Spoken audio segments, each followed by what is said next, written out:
Kumusta sa ating lahat mga kadapat?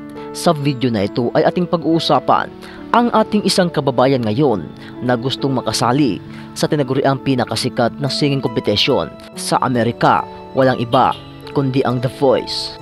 Pero bago tayo magsimula mga kadapat, alam ko sa atin na marami na naman dito ang magre-react dahil nangyari na nga ito sa ating isang kababayan na si Roland Bunot Abante noong sumali siya sa America's Got Talent.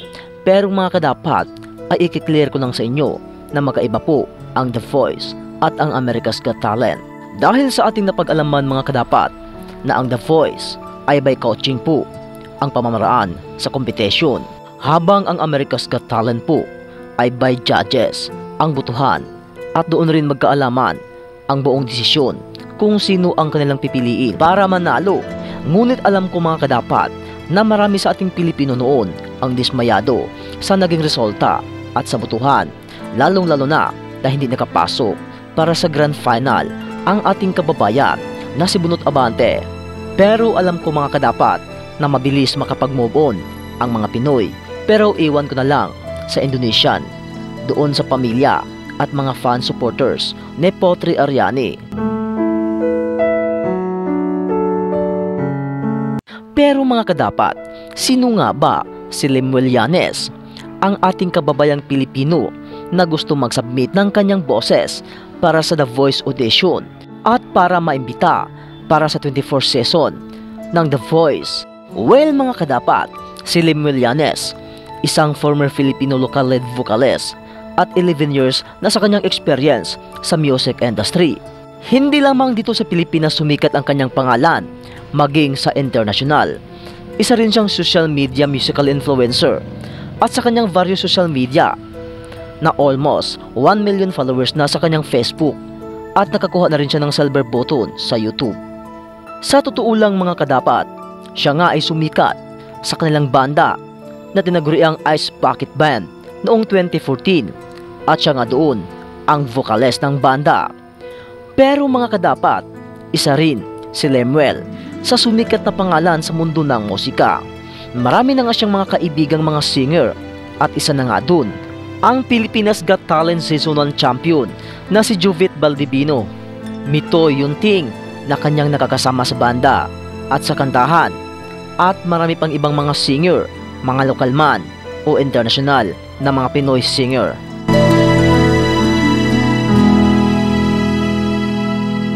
Pero alam nyo ba mga kadapat na noong nalaman ng ating mga ibang kababayang Pilipino ang pag-submit ng kanta ni Lemuel para sa audition ng The Voice, ay iba't ibang mga komento na ang kanyang natanggap. At ayon pa nga mismo sa ating kababayang Pilipino, hindi ako nagagalingan dyan, ang pangit kumanta. Kung talagang magaling yan, pasalihin nyo sa tawag ng tanghalan para magkaalaman. Madami siyang flat, tsaka pangit ang pagkakabigkas ng mga lyrics. At sa nangyaring komento ng mga ito mga kadapat, ay doon ay ipinapakita ni Lemuel na handa niyang harapin ang mga pangbabash. Masakit man isipin na ating pang mga kababayang Pilipino ang gustong mag-lockdown sa ating mga Pilipino o kapwa Pinoy. Ngunit ginaganahan mga kabayan itong si Lemuel, at puo ang kanyang determinasyon upang ipapakita hindi lamang sa mga Pinoy bashers kundi sa buong mundo ang kanyang angking talino sa pag-aawit. At ito nga siguro mga kadapat ang kanyang mga sample songs na kanyang isasubmit para sa The Voice, ang kantang galing kay Bon Jovi na ang Always, at ang kanta ng Europe na ang Carrie.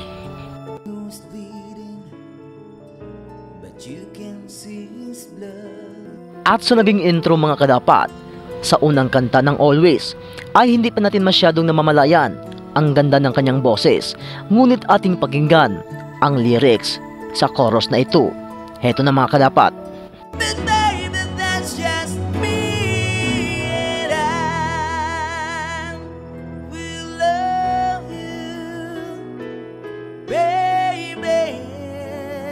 Ops mga kadapat, at hindi lang yun, hito pa, ito na ang birit ni Lemuel Llanes para sa audition ng The Voice. Always, and I'll be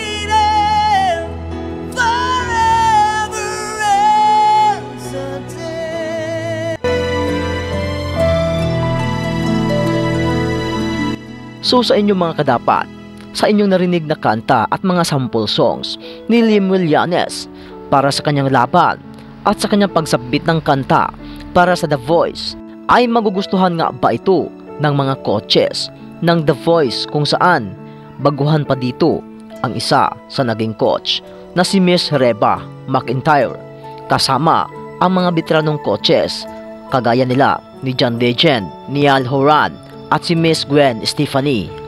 At wait mga kadapat, naalala ko tuloy at nababasa sa mga naging komento ng mga fans ni Lemuel sa kanyang post at nagsasabi na baka raw maggaya ang kanyang kalagayan sa ating kababayan na sumali sa America's Got Talent na si Roland Bunot Abante. Ngunit mga kadapat, ay lilinawin ko lang po sa inyo na magkaiba po ang competition sa The Voice at ng America's Got Talent. At hindi lang po ito mga kadapat ang unang Pinoy na sumali sa naturang competition, dahil marami na rin siguro sa ating mga ibang kababayan na mga talento sa pag-aawit ang sumabak dito. Pero iwan ko lang mga kadapat kung mayroon na kayang nagkampiyon dito. Pero aasahan natin mga kadapat na sana isa na dito si Lemuel, na sana'y matupad ang kanyang hangarin na maging kampyonato upang mas lalong makilala ang kanyang pangalan sa music industry, hindi lamang dito sa Pinas kundi sa buong mundo. Kagaya na lang sa ating ibang kababayan na si Bunot Abante, na kahit hindi siya pinalad na magkampiyon at makapasok sa Grand Final, ngunit mayroon na siyang mga concert doon na paparating. At sa katunayan, ngayong November ay may concert doon sa Canada. Itong si Bunot Abante, isa sa dahilan para sumikat ang kanyang pangalan dahil kanyang na-expose ang kanyang personality at ang kanyang talento sa buong mundo. Hindi man pinalad, ngunit marami na ang nakatuklas sa kanyang totoong talento sa pag-aawit. Kaya alam ko mga kadapat na kahit bihira lang ang mga Pinoy na maging kampyonato sa larangan ng musika at sa mga talento doon sa ibang bansa, ngunit aasa tayo na sana mangyari ito sa mga Pinoy singer. Kaya laban lang mga Pinoy at mga kadapat, ay sana ating susuportahan ang ating mga Pinoy band singer na ngayon ay nakipagsapalaran sa kanilang mga talento sa ibang bansa sa larangan ng pag-aawit. Kung anuman ang nangyari sa ating mga ibang Pinoy singer na sumabak sa larangang ito, kahit hindi pinalad, ay huwag tayong mawalan ng pag-asa dahil darating din ang araw na para sa atin.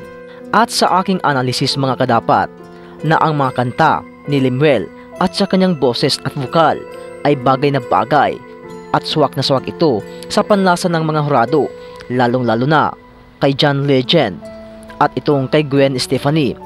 Ang mga kantang ito ay kanilang mga paborito sa mga slow rock songs, kagaya nila ni Bon Jovi at mga acoustic band singer.